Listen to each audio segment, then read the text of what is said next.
लक्ष्मणजी बेशुद्ध पडले होते आणि त्यांना वाचवायला हनुमानजीकडं फक्त एकच रात्र होती. पण पुढे जे घडलं ते खरंच आश्चर्यकारक होतं. Hello guys, welcome back to my channel. आज माझा हनुमान चालीसा संकल्पचा डे 8 आहे.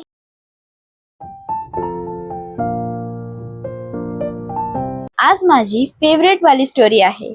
का फेवरेट आहे ते मी तुम्हाला एंड मध्ये सांगेन. आधी आपण करूया मस्त पैकी जप.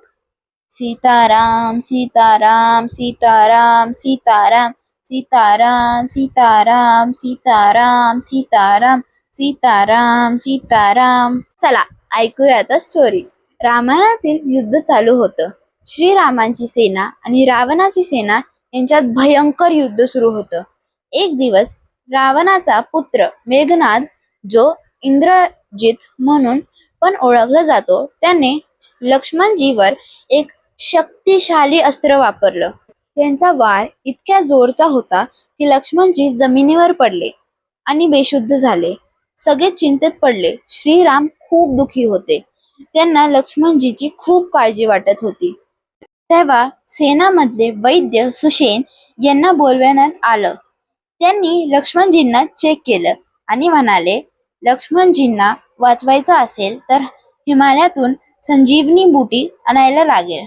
पण प्रॉब्लेम एक होतं, ती औषधी रात्रीपूर्वी आणायची होती. वेळ खूप कमी होतं. तेव्हा सगळ्यांची नजर हनुमानजीकडे गेली. हनुमानजी एक क्षण पण विचार न करता म्हणाले, मी आता निघतो. त्यांनी श्रीरामांना नमस्कार केला आणि हिमालयाच्या दिशेने उडान घेतलं. ते खूप स्विफ्टली आकाशात उडत होते. रस्त्यात त्यांना अनेक अडथळे आले. काही राक्षसांनी त्यांना थांबवायचा प्रयत्न केला, पण हनुमानजी कोणत्याही अडथळा पुढे थांबले नाही. शेवटी ते हिमालयात पोहोचले. तिथे अनेक प्रकारच्या वनस्पती आणि औषधी होत्या. पण एक मोठी समस्या होती बर का.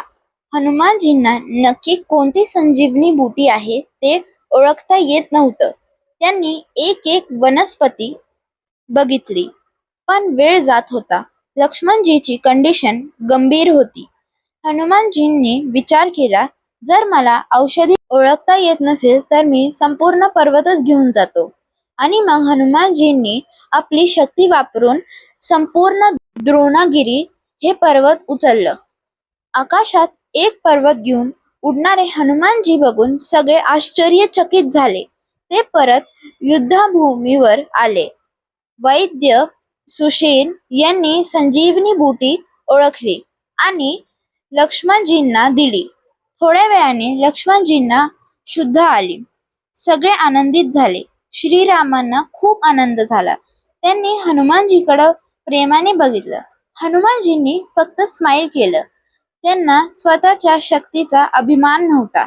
त्यांना फक्त इतकंच आनंद होतं की लक्ष्मणजी सुरक्षित होते. आता मी सांगते ही स्टोरी माझी फेवरेट का आहे. मला स्टोरी मधून एक गोष्ट शिकायला मिळाली. जेव्हा आपल्याला एखादी समस्या मोठी वाटत असते तेव्हा हार मानायची नसते. कधी कधी एक्झॅक्ट सोल्युशन सापडत नाही, पण हार मानायची नसते बरं का. हनुमानजींना औषधी ओळखता आली नाही, पण त्यांनी दुसरा मार्ग शोधला. प्रत्येक प्रॉब्लेम सोबत एक सोल्युशन नक्कीच असतं. फक्त आपला दृष्टिकोन हा प्रॉब्लेम सॉल्विंग हवा. आज मी ही गोष्ट शिकले की प्रॉब्लेम किती मोठी असेल तरी डिटर्मिनेशन आणि प्रयत्न असेल, मार्ग नक्कीच सापडतो. स्टोरी तर संपली. चला आज आपण बनवूया डोसा. हॅलो गाईज, आज मी करणार आहे डोसा. आणि असा तसा डोसा नाही तर चीज डोसा, माझा पर्सनल फेवरेट. चला बघूया कसं करायचं. तर गाईज आता आपला बॅटर आलेला आहे. एक पळीभर घ्यायचं आणि एक्झॅक्ट मिडलला टाकायचं.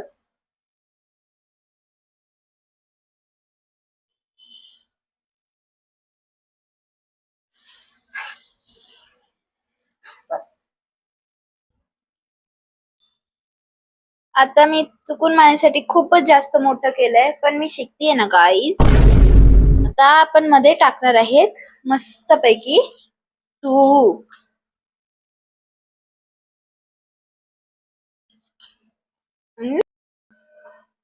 आपला मस्त क्रिस्पी डोसा रेडी होणार आहे.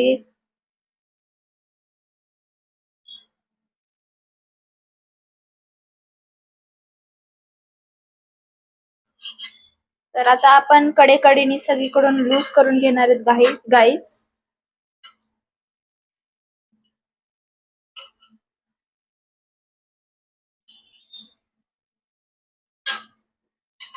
Oops, sorry guys.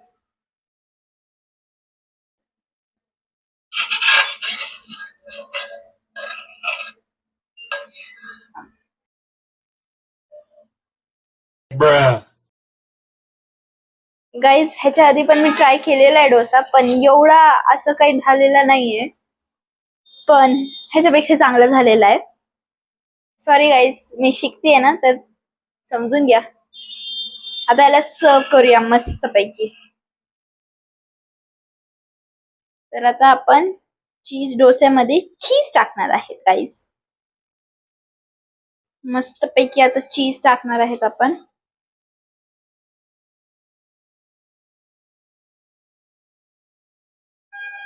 एक सिक्रेट सांगू गाईज, मीच हे डोसा खाणार आहे ऍक्च्युली. आता माहित नाही काय होणार आहे.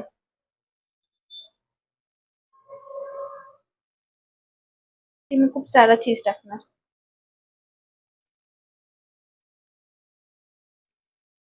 टेस्टिंग.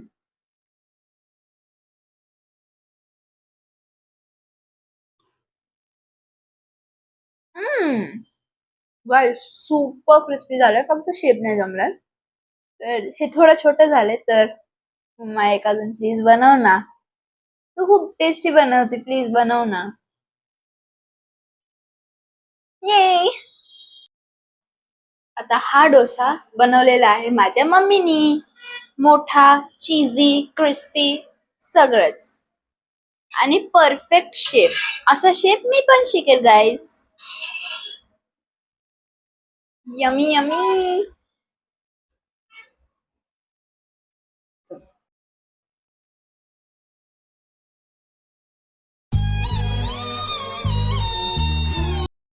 गाईज परफेक्ट शेप नाही झालाय, पण मी लवकरच शिकेल. प्लीज हसू नका प्लीज. क्रिस्पी आहे, चीजी आहे, खरंच खूप चांगलं आहे. बट फक्त शेप पण मी इम्प्रूव्ह करेल गाईज. मम्मीने आता मस्त पैकी गोड गोड मँगोज कट केलेले आहेत, जसं की तुम्ही बघूच शकतात गाईज.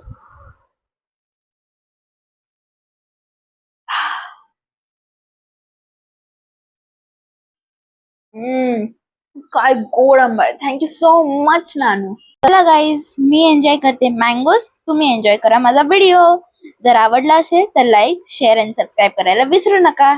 चला भेटूया उद्या अशाच एका नवीन स्टोरी सोबत. तोपर्यंत take care, stay tune and bye guys. जय श्रीराम, जय हनुमान.